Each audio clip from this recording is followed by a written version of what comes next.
Kapitan, bakit hindi patulinan ang barko?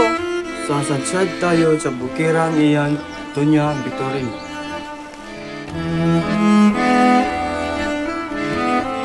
Ang lunas ay napakadali. Humukay ng kanal sa Maynila, magbukas ng bagong ilog at tabunan ng ilog Pasig. Sa panukalang ito'y, malaking pera ang magugugol, Ginong Simon, at masisira ang mga kabayanan. Pwes sumira! Gamitin ang mga bilanggo at bihag upang walang perang guguluhin sa paggawa. Kung hindi sasapat iyan, ang taong bayan ang sapilitang pagawain. Ganyang paraan, nayari ang malalaking piramide sa Ehipto, ang Lawang Mueres at ang Coliseo ng Roma. Ngunit maaaring magbunga yan ng paghihimagsik. Nagalsa na ba kahit minsan ang bayang Ehipto? Pero hindi na kayo ang kaharap ng mga taga-Ehipto. Ang lupain ito ay maraming beses na paghimagsik dahil sa pilitang paggawa. Mga pulong ito ay hindi na muli maghimagsik. At kayo, Padre Salve, ano ang silbi ninyo mga praile kung maghimagsik ang bayan? Huwag na kayong bumanggit ng mga tuwirang pawang katunggakan.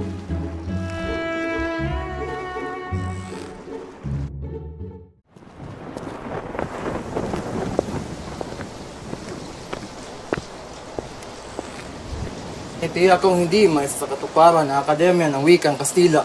May isa sa katuparan po, Kapitan Basilio. Iniintay na lang namin ang pahintulot. Dalawa namin si Padre Erenin ng 2 kabayo. Siya'y nangako sa amin makikipagkita sa General. Magkakuha man kayo ng pahintulot. Saan naman kayo kukuha ng salaping gugugulin? Mayroon na po, aambag ang bawat estudyante. Sa salugatin nga ni Padre Sibayla. Bayaan ninyong salungatin, kaya nga naririto yan sa bapor ay para makakita sa general na nasa Los Banos. At ang magtuturo, Ang mayaman si Macraig ay nag-alok ng isa sa kaniyang mga bahay. kung sa bagay, hindi masama ang panukalang iyan. Ngayong hindi na mapag-aralan ang Latin, ay pag-aralan naman ang Wikang Kastila. Diyan ay makikilala na tayo lumalakad ng paorong.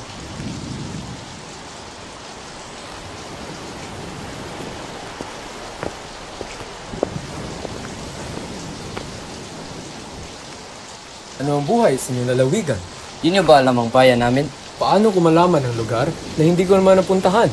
Wala raw bumili ng alas doon kasi mahirap ang mga tao. Walang bumibili kasi hindi naman kami mahilig sa alahas. Kung sanang masamain ang sinabi ko. Ang alam ko kasi halos lahat ng pera ay nasa kamay ng mga prailing Indio. Nasasabi ko sa sarili ko kung ganon, hindi alam ng mga Kastila ang kapangyarihan na nasa kamay ng mga prailing Indio ngayon. Pero wag na natin pag-usapan yan. Halika kayo, uminom tayo ng serbesa. Ang serbesa ay mabuti sa katawan. Narinig ko kay Padre Camora. Dahil sa pag-inom ng mga mamamayan ng tubig, naging kawalang sigla ang bayang ito. Pakisabi sa kanya nga kung umiinom man siya ng tubig kaysa serbesa o alak, baka higit pa tayo mababawasan ng sogang alinlangan. Sabihin mo rin sa kanya na nilulunod ang alak at serbesa sa tubig. Nakakapatay ito ng apoy. Kapag pinainit ay nagiging singaw at naging baha na minsang nagwasak sa sangkatauhan at sa buong daigdig kapag galit. Mahusay na sagot. Ngunit, baka kalain ni Padre Camora na nagbibiro ako at itanong sa akin kung kailan magiging singaw o baha ang tubig. Hindi palabero iyon. Magiging singaw ang tubig kapag inapuyan at magiging baha kapag nagsama-sama. Bumuhos ang mga ilog at siyang maging dahilan nga kasawian sa mga banging hinuhukay ng tao.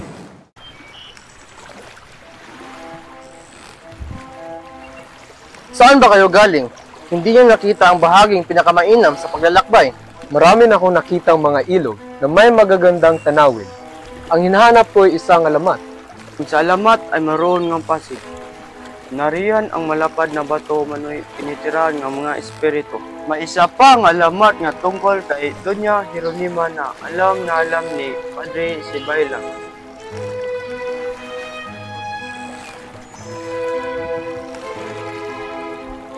Ano sa palagay ninyo, Padre Salve?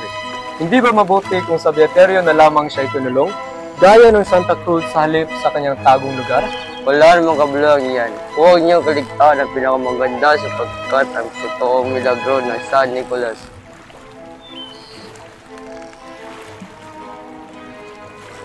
Pagilagilalas na alamat, napakaganda nilathala. Ngayon nakapasok na tayo sa lawa, ang Kapitan marahil ang maraming nalalaman.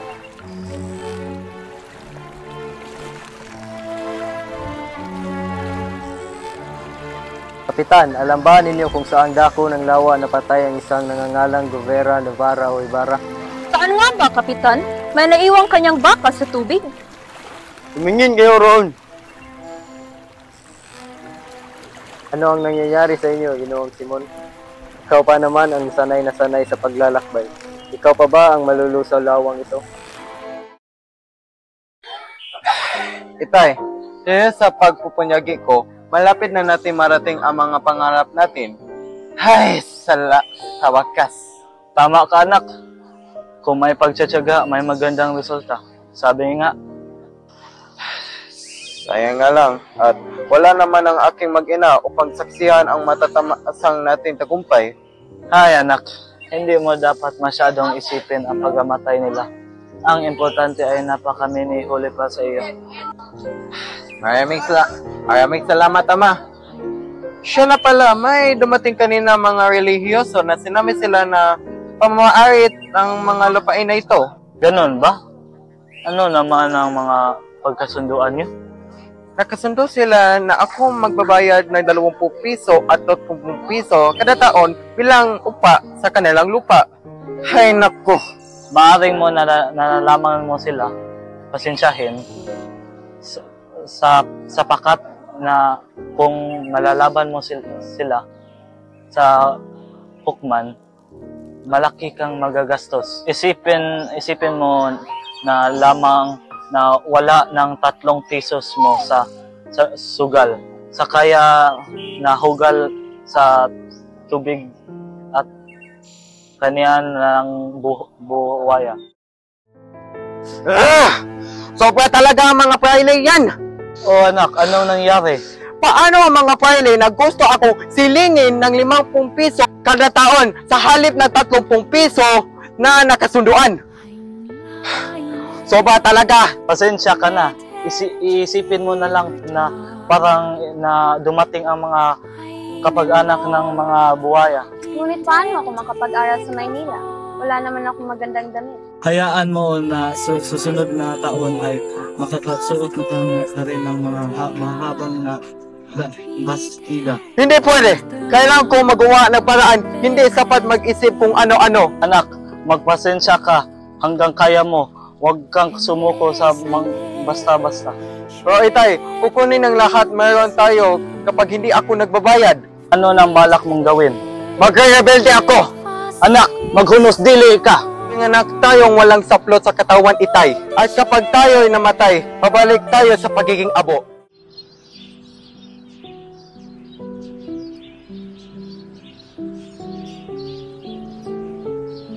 Sa tingin ko, Huli, isang lamon na lang ang inyong bahay sa halagang 250 piso at bayaran mo na lamang ito kapag nanalo sa kaso.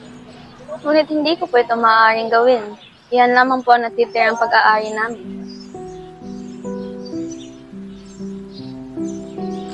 Nabalitaan ko ang iyong sinapit.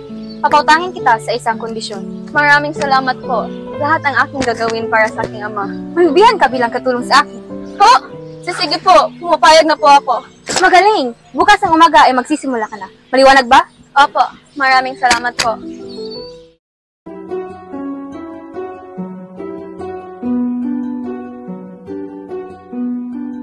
Nasaan ang sidula? Nakalimutan ko po.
Ba siya yung tumulong sa akin maghukay sa libingan ni nanay dati?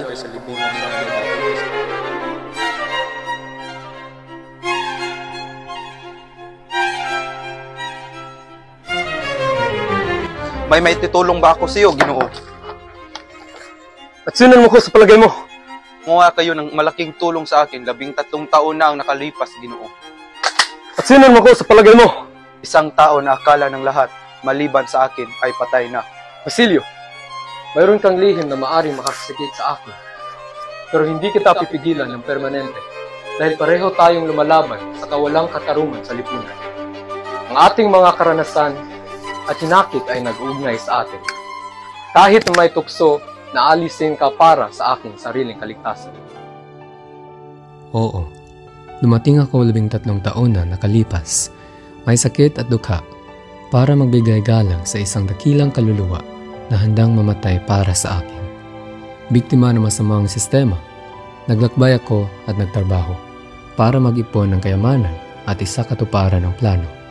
Ngayon, bumalik ako para wasakin ang sistema. Kahit kailangan kong mag-uha ng luha at dugo, hindi ako titigil hanggang sa makita ko itong nasa guho. Sa pagbabalik ko sa mga islang ito, natuklasan ko ang kapangyarihan ng kasakiman ng mga namumulong may bisyo. Bilang isang mangangalakal, nilakbay ko ang mga bayan at natagpuan ko ang kahayupang dulot ng kasakiman. Ang pag-asa ng kabataan sa Hispanismo at pamalaan ay nagdulot lamang ng kawalan ng karanasan at pagbagsak ng kulturang pambansa. Sa hindi sumasang-ayon, kapag magiging malapit tayo sa pamalaan, kapag alam natin ang wikang Kastila, magkaroon ng pagkakaisa sa buong kapuluan. Mali! Niloloko kayo ng mga pangako na hindi niyo pinag-aralan ang bunga nito. Hindi magiging pangkalahatang wika ng bansa ang Espanyol.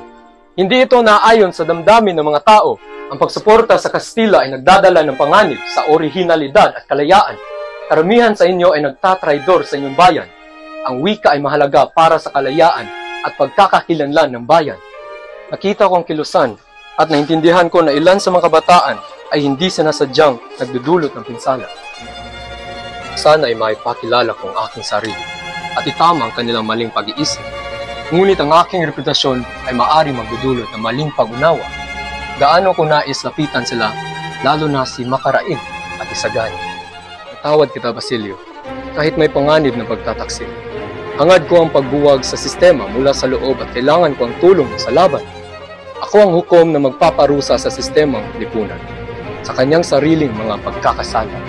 Kailangan ko ang tulong ninyo. Ito ang dahilan kung bakit kita pinapalaya.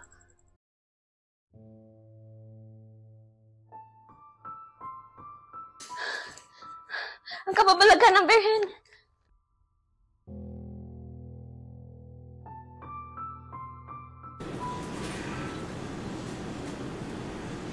Wala! Totoong malupit ng kapalaran sa akin. Ang kababalagan ng Birhen ang dating pag-asa ko na makatakas sa pagiging katulungan. Wala na.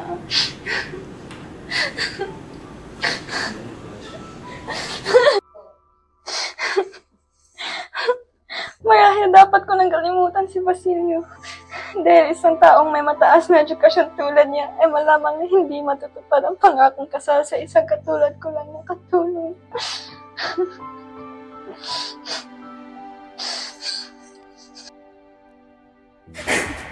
Dios te salve María, llena eres de gracia, el Señor es contigo. Bendita tú eres entre todas las mujeres, y bendito es el fruto de tu vientre, Jesús.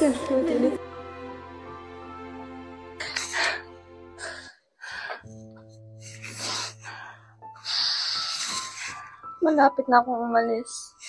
Kailangan ko na maghanda. Magtitimpla muna ako ng salabat para kay Lolo.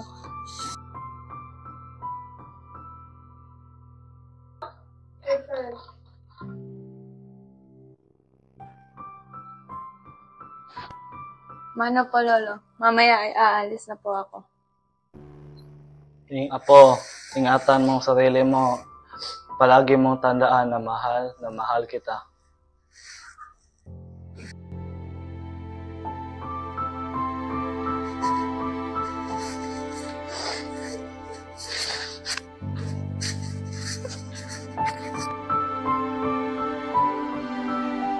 Nagalan tayo ng Diyos ng gayong mga parusa dahil tayo ay makasalanan. O may kamag-anak na makasalanan na sana'y tinuruan natin ang kabutihan, subalit hindi natin ginawa. Kilain ninyo ang isang dalagang maari na mag-asawa ay hindi pa marunong mag-isal. kung dasalin ng Aba Ginoong Maria ay hindi man lang humihinto sa makasalanan na siyang pagdasal na dapat gawain ng isang mabuting Kristiyanong may takot sa Diyos.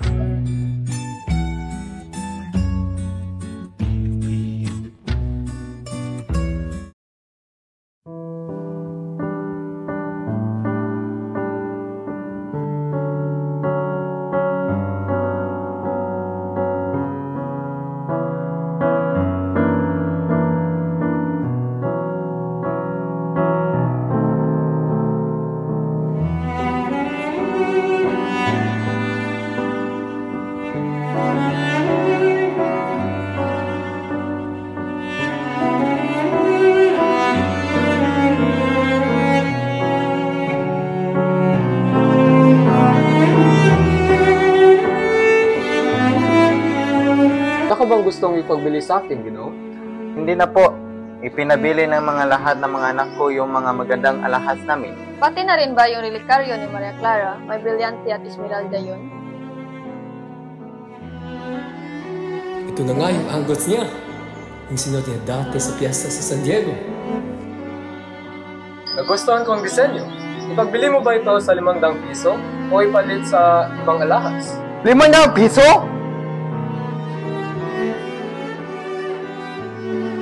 Huwag niyong ipagpabili niyan. Narinig ko sa mga nakikita ni Maria Clara, malapit na siyang magsakabilang buhay. Mataas ang pagtingin ni Padre Confessor sa kanya at si Padre Salvi.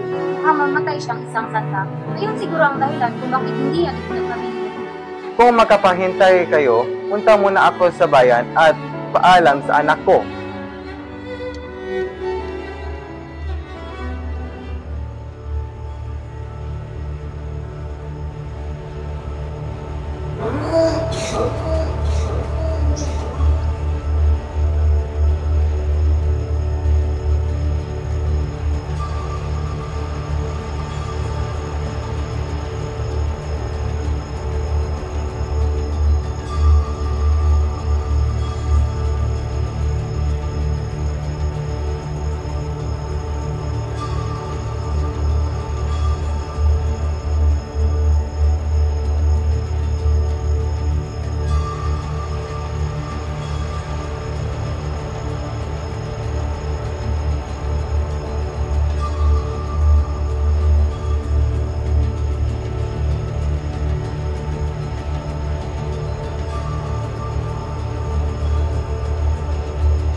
Sa wakas, may natagpuan akong matigas, magaling, at hindi nagtataksil sa kanyang sinasabi.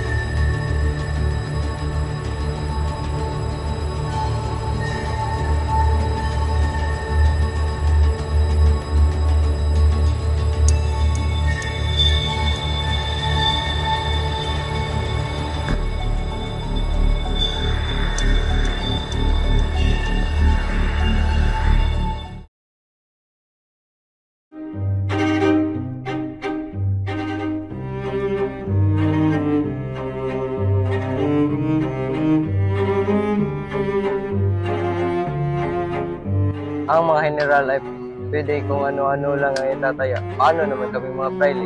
Ano ang itataya namin? Naku, maaring ibabayad niyo ay panalangin at kababaitan.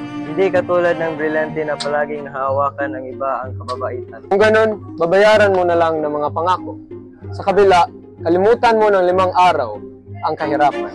Ang mapangkumbaba, malinis na ugali, masunurin, at iba pa ay maliit lamang laban sa aking mga brilyante. At ito rin, ang kapalit nito sa akin ay isang sertipiko para sa 5 araw na pagkakakulong o 5 buwan o isang utos na pagpapatapon ng walang tiyak na pangalan o isang utos sa mga sibilyang gwardya na barilin sa kalsada ang taong parurusahan habang ito ay naglalakbay mula sa isa't isa.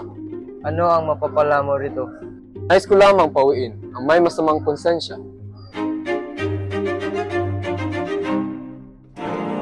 Ang ating kapangyarihan ay baliwalain sa kanilang pagkakasan na hiling. Ito ay maaaring isang uri ng pagre-rebelde.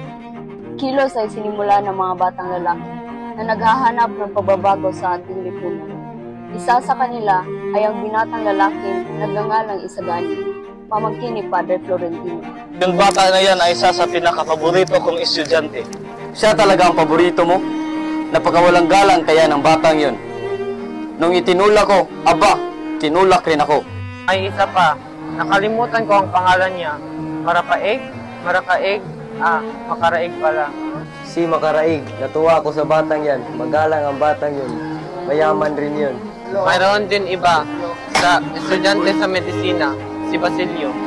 Hindi ko maintindihan ang batang yun. Parang may sariling mundo kung makaisip at usap. Namatay raw ang ama niya sa dulo ng nakalimutan ko. Nagkaroon ng usapan daw sa laban ng Guardia Civil. Kung ganun, itala ninyo ang pangalan niyan. Ngunit General, ang kanilang hiniling ay pangkatarungan naman. Sa tingin ko ay dapat pagbigyan natin sila sa kanilang gusto. Siya nga pala, nang dito ang anak ni Cabezang Tales, nagmamakaawa. Magpadala kayo ng sulat sa teryente na palayain na ang mga matanda.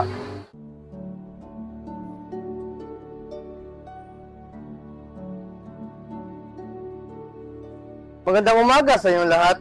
Ngayon ay mag-uumpisa na tayo sa ating talakayan na tungkol sa psikolohiya. Ang ating aralin ngayon ay ang pag-aaral sa kaisipan at damdamin ng tao. Padre Milon, ano nga po ba ang kahalagahan ng pag-aaral ng psikolohiya sa ating bansa? Ang psikolohiya ay nagtuturo sa atin kung paano maunawaan ang ating sarili at ang iba pang tao. Sa pamamagitan nito, mas mapapalalim pa natin ang kaalaman natin tungkol sa pagkatao at maaari natin gamitin ito upang makamit ang tunay na kaunlaran. Padre Milon, totoo po bang ang kaisipan ng tao ay maapektuhan sa kanilang kapaligiran? Oo, totoo iyon. Ang kapaligiran ng isang tao ay maaaring magdulot ng malaking epekto sa kanyang kaisipan at kilos. Ito ay isa sa mga pinakamahalagang aspeto sa pag-aaral ng psikolohiya at ito ay tatalakayin pa natin sa mga susunod na mga araw.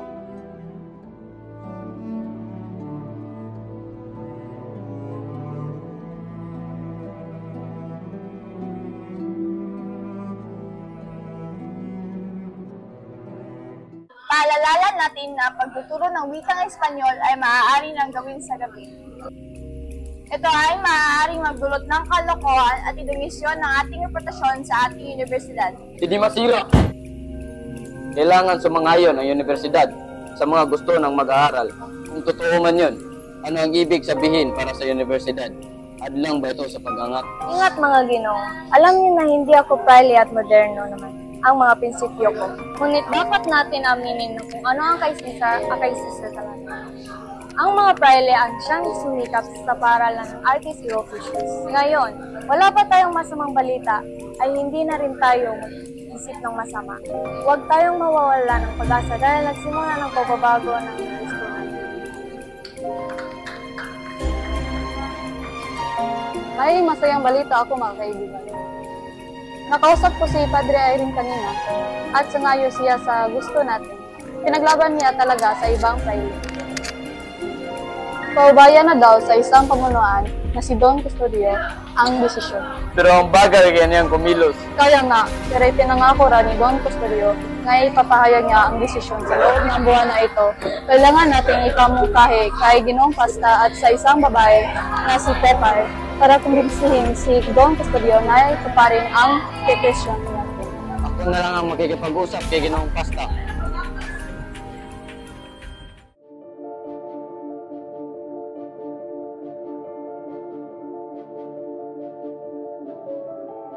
Alam mo naman siguro na tingin nila sa inyo ay mga bata na wala pang masyadong alam.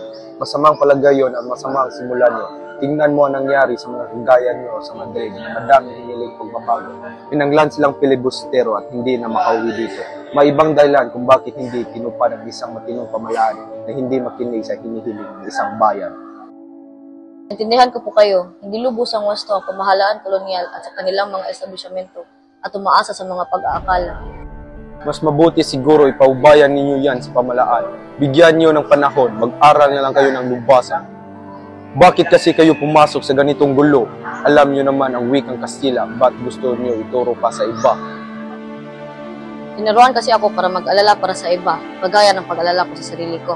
Narito ako para sa mga taong walang boses at walang prohibilyo. Ay sus, pwede nila aralin ang pinag-aralan ninyo. Gawin nila ang ginawa niyo at ginawa ko. Naging alila ako sa mga praile. Nawakan ko ang gramatika at nag-aral. At paano mo masabi ng lahat ng gusto matuto ay makaabot na naabutan ninyo? Isa sa 10,000? Marami kayang ibang pasukan. Marami ng mga abogado, mga taga-sulat at doktor, magagawa at magsasaka. Ang kailangan natin hindi yung kailangan ang marami. Sapagkat kayo ay matalino, bigyan kita ng payo. Estudyante kayo ng medisina, mag-asawa kayo ng mayaman at may takot sa Diyos. Nababae kapag kayo na ay lisensyado na. Gawin niyo ang inyong tungkol at huwag makialam sa bayan. Kapag kayo ay matanda na, maalala niyo ako at sabihin na makatiwarin talaga ang mga iuman katulad ko. Kapag tatanda ako at makita mga puting buhok ko at ang maalala ko ay wala akong ginawa para sa iba at iniisip lang ang sarili ko, mahihiya ako. Sinyo Simon, aakyan lugi, akyan magsak. Ano? Nalugi at bumagsak ba ang negosyo mo, Quiroga? Kaya pala, kung ganon, bakit marami kang botelya ng tsampan at iba pang mga pasalubong?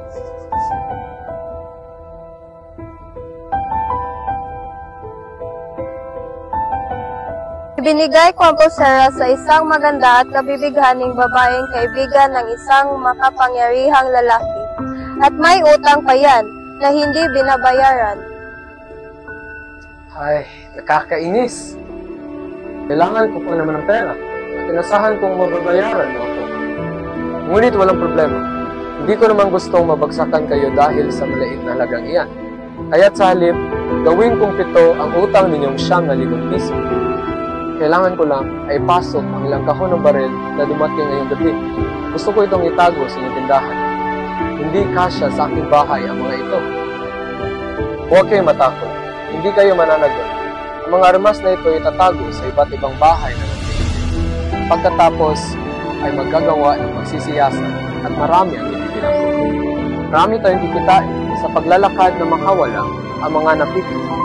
Alam na ninyo, kung hindi mo ito magawa sa iba ko lalaki, ngunit kailangan ko ang 9,000 piso upang ipandulas ng kamay at ipagpikit ng mga mata. Sige, gagawin ko.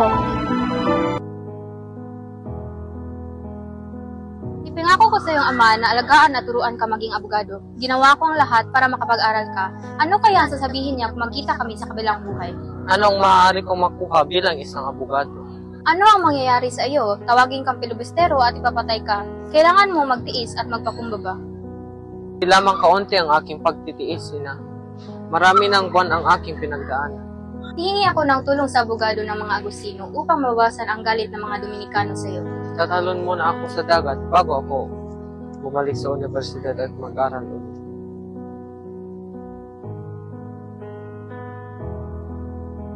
Gusto ko po sanang humingi ng pabor. Mayroon lang po akong gustong sabihin. Nais kong pumunta sa Hong Kong. At bakit? Sumama ka sa akin.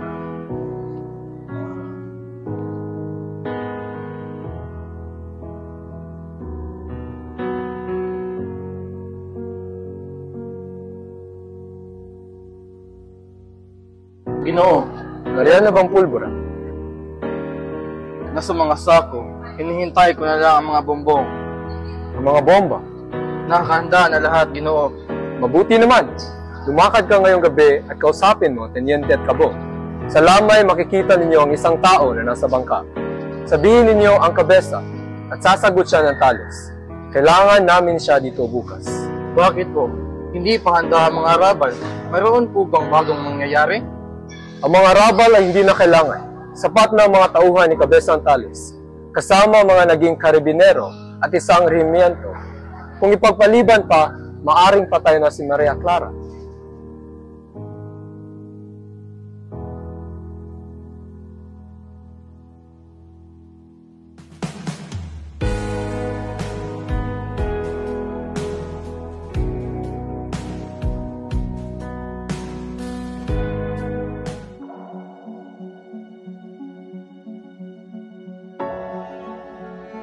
Ngunit ang ating mga dula sa anyo ng sainete ay naglalaman ng mga salita at mangusap ng may dalawang kahulugan.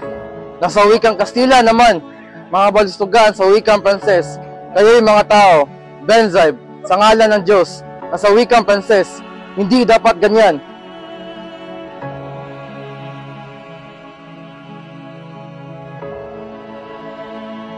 Mga investigador kayo, mananakaw. Ang hudyat ay isang putok. Opo. Huwag kayo mabahala. Ang general ang may utos niyan. Ngunit huwag niyo itong ipagsasabi. Kapag sinunod niyo ang aking utos, matataas kayo.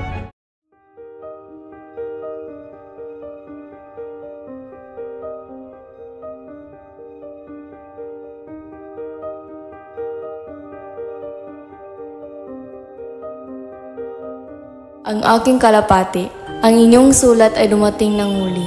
Nabuo ng aking desisyon, ngunit para nabasa ko rin ang inyong mga utak, sapagkat naisakatuparan ko ang bagay ng iyon sa nais ng mga pinagtatanggol. Hihintayin ko kayo dito sa labas ng teatro, ang maamong kalapati, Custodio. Baka mabuti naman ang mga taong yan. At upang tiyakay na tayo ay kasali sa pamamahala ng akademiya, kami ay pinagkatiwala sa pagkolekta ng mga donasyon at matrikola. Tungkulin namin na ibigay ito sa katiwala na hinirang sa asosasyon at ang naturang katiwala ay magbibigay sa amin ng patunay o resibo. Mga kapesa, di barangay na tayo niyan. At ang lalong nakakatawa ay dapat maganda tayo ng selebrasyon.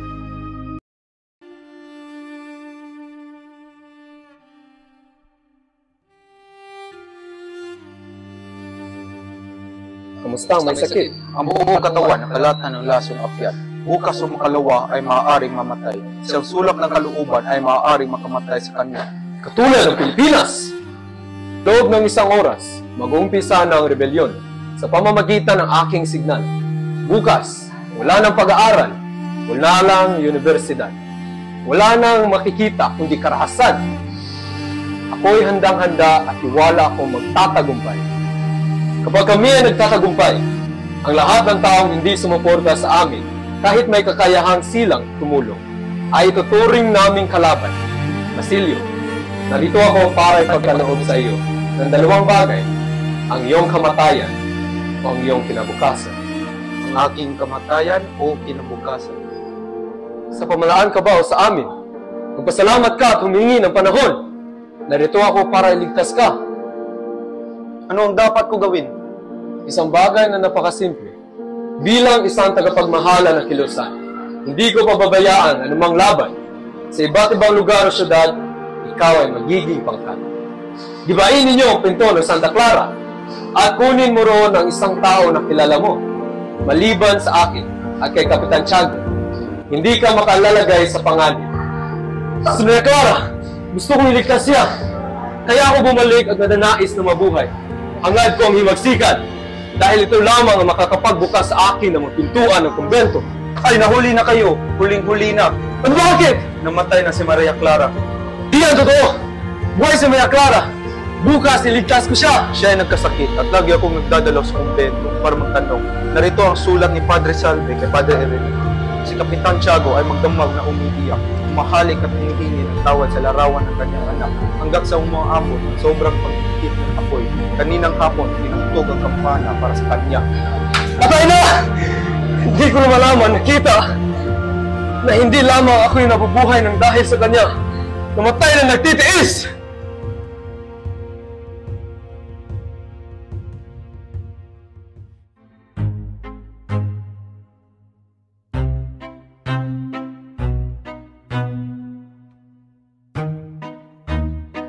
Mga Ginoo, ang pansit lang ay walang dudang ang pinakamahusay na sopas. Gayunpaman, Sandoval, matutunghayan mo na ito ay binubuo ng mga masarap na sangkap na hindi ko alam.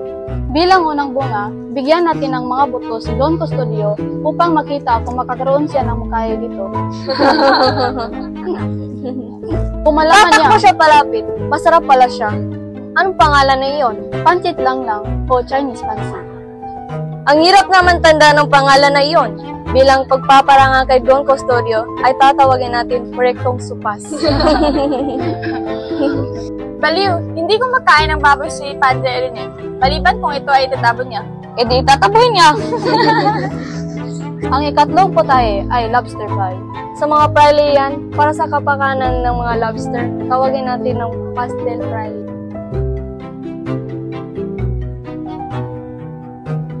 Ang ikaapat ay nilagang pansit.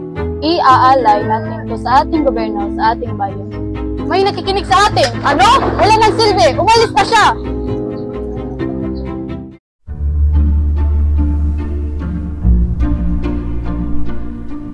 Ano ba yung gusto mong pag-usapan ng Padre?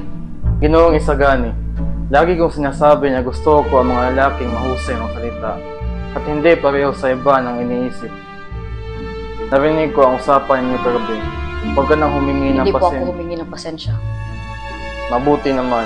Hindi ko ipipinta sa iyo yung ginawa mo. Ngunit, dahil alam kong matalino ka, gusto ko lang sanang ipaliwanag ang aking sarili sa iyo. Umupo ka kung gusto mo.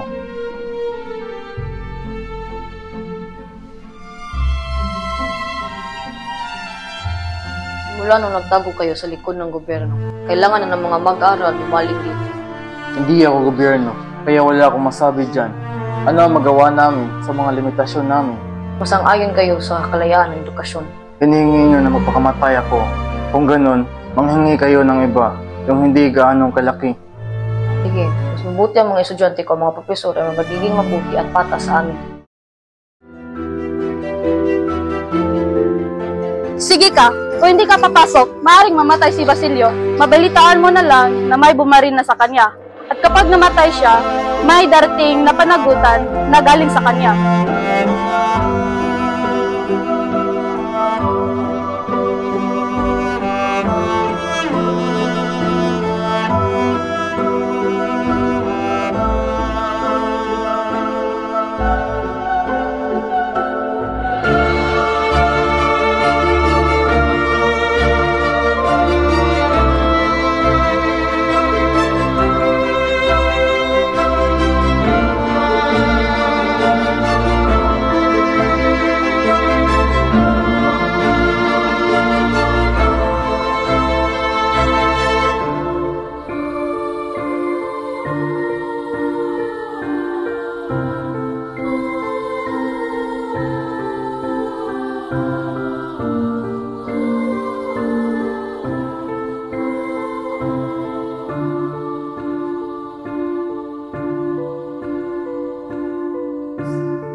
Si Basilio daw ay isang estudyante at alipin.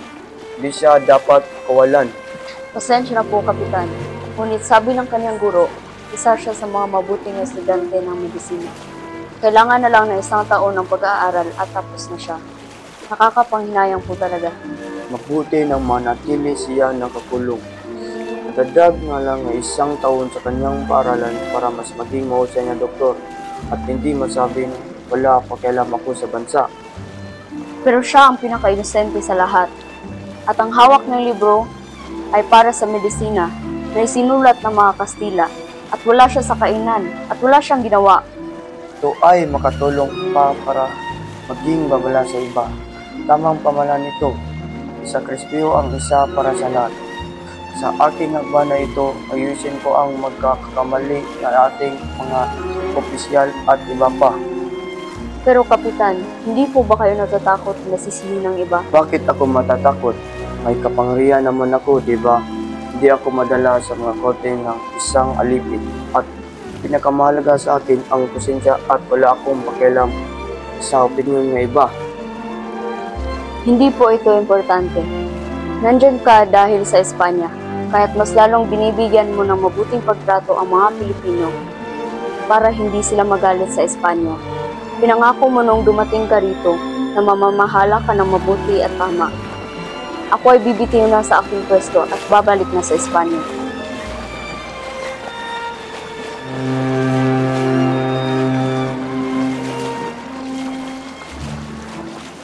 Ito ang resulta sa inyong pasuri.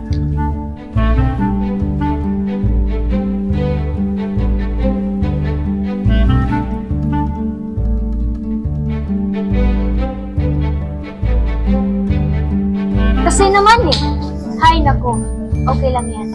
Ayos lang yan. Hay, sa wakas, nandito na din ang walang katapusang bakasyon. Ikaw, Anito, anong balak mo sa bakasyon? Paano na ito? Napipilitan na ba ako sumama sa pangangalakal kay tatay? Ikaw naman makarig. Pupunta ako Europa, Isagani, Sandoval. Abuti, nakapasa tayo. Oo nga, tiyak, makakapasa rin siya.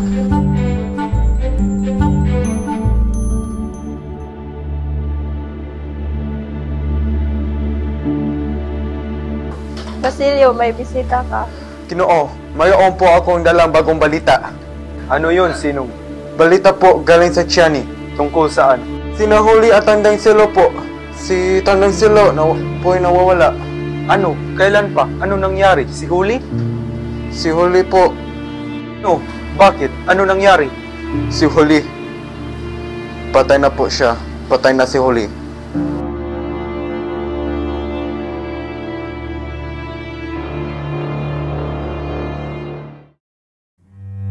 Awa naman ng mga inosente na madamay sa planong ito. Tutuloyin ko ba talaga to? Hindi. Ano bang paki ko? Hayaan ang mga matuwid na tahimik magdusa kasama ng makasalanan. Hindi ko rin pwede sayangin ang tiwala at kumpiyansa na inaala niya sa akin. Mas marami ang utang ko sa kanya kumpara sa mga tao na nandito. Tama na ang pagdudusa.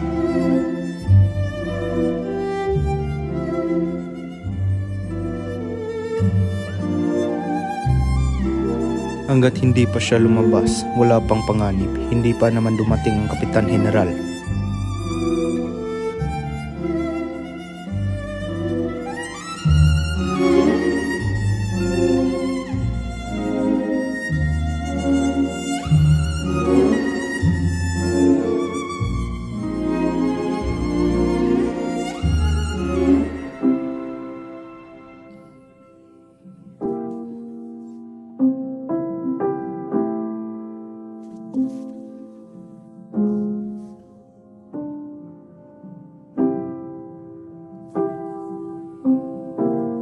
Anong ginagawa mo dito? Huwag kang lalapit doon. Tara na, Isagani. Layuan mo ang bahay na yan. Tara na! Isagani, makinig ka sa akin. May dinamita sa bahay na yan. Sasabog yun. Sasabog at mawawala? Oo, sasabog yan. Jesus ko, tara na. Ipaliwanag ko pagkatapos. Basta halika na. Juan Crisostomo Ibarra. Sino yan? Pangit na biro. Isang pilibusterong higit isang dekadang patay. Anong problema, Padre Salvi? Kilala mo ba ang pirma ng kaibigan mo? Sulat niya yan, Ibarra. Patuloy na tayo, huwag niyo pansinin ang biro. Hindi naman siguro ay papatayin tayo. Ayun ang kaluga ng Mene Tekel Paris, no? O baka lasunin tayo. Namatay na ang ilaw. Pwede mo bang ilawan ulit, Padre Erene?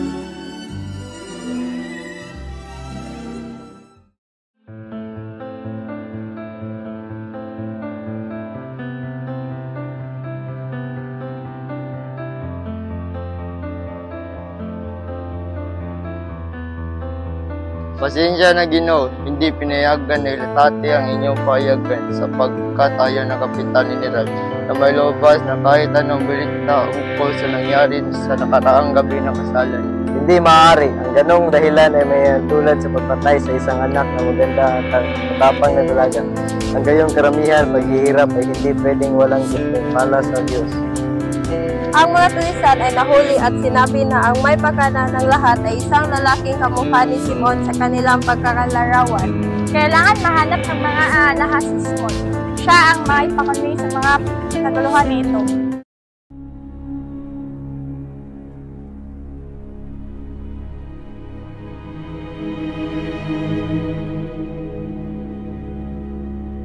Ilang masakabihag na rin ang ating ipinakulong. Kailangan ito para sa pagsugod ng mga mapanghimagsik. Tulong! Gutom na kami. Napakainit! Hanggang kailan pa amin lalakarin? Manahimik ka! Hoy, mautang! Bayaan mo silang magsilakad ng payapa. Magpapakilalang bago kang alamang Carolino. Ano ang ginagawa ninyo sa mga bihag ng digma? Pinakukundanganan namin ang mangyaring kaaway na silaban ng mga iyon. Ang mga ito ay mga kababayan natin. Ginaganyan natin upang lumaban at tumangkas at nang barilin na lang namin.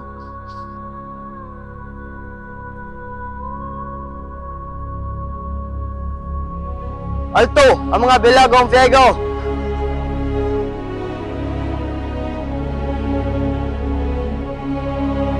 Carolino, nahanap pabuti mong pagpapatama. Parang kilala ko iyon. Tila ba siya may sinasabi? Kailangan mo barilin yun!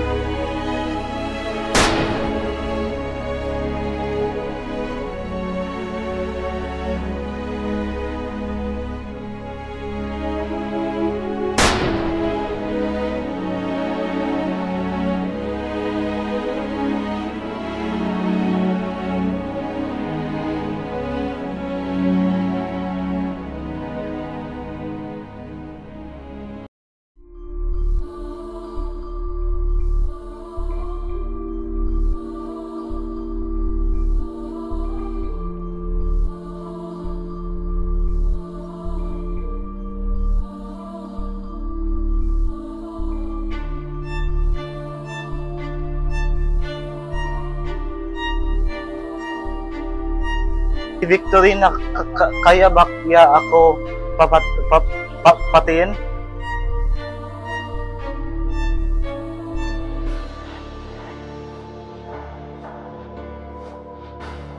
May sakit ka ba, Ginoong Simon? Kaya ko pa naman, Padre. Mamaya, mawawala na ito.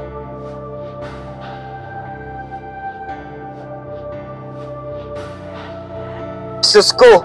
Ano ang ginagawa mo? Ano ang iniinom mo? Wala nang salaysay. Wala nang ibang makaayos. Ano akala mong gagawin ko? Bago mag-alas 8, patay o buhay? Patay, oo. Pero buhay, hindi! Panginoon ko, ano ang ginawa mo? Kumalma ka. Tapos na.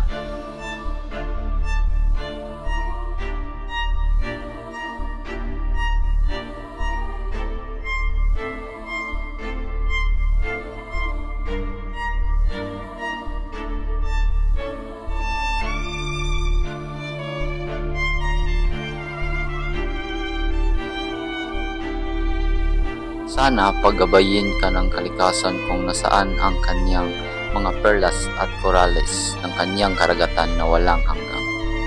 At kapag kailangan mo para sa isang banal o dakilang layunin, ay gabayin ka ng Panginoon. Sa ngayon, wala kang munang trabaho, wala kang baloktutin na hostisya at wala kang makukuhang kasakiman.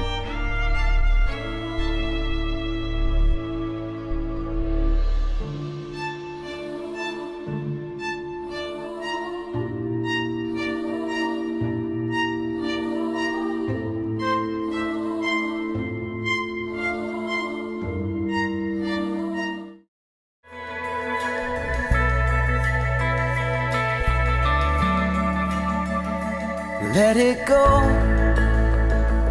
let it roll right off your shoulder, don't you know? The hardest part is over, let it in. Let your clarity define you in the end. We will only just remember how it feels. Our lives are made in these small hours, these little wonders, these twists and turns of... Ngi diri tanan. Dili okay apil. Oh. Hindi pwede. Mangita kong paraan. Go. Pasensya ka na.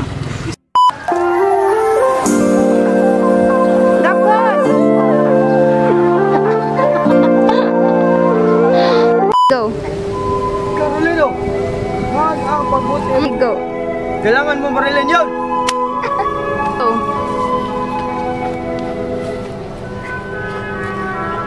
2, 3, go, dagan! Go! 3, go! Go! Sinahuli ata ng silo po. Si Tonloy Silo po ay nawawala. Imo, girl!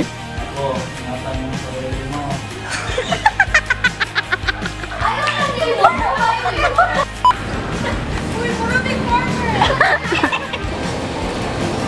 Ditara! Gigi! Dagan! Look! 2, 3, go! Dagan, Andre! 3, go! 1, 2, 3, go! Ayaw, stop!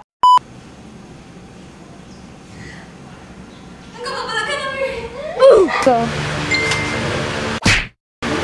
Hindi, makakatol mo lang.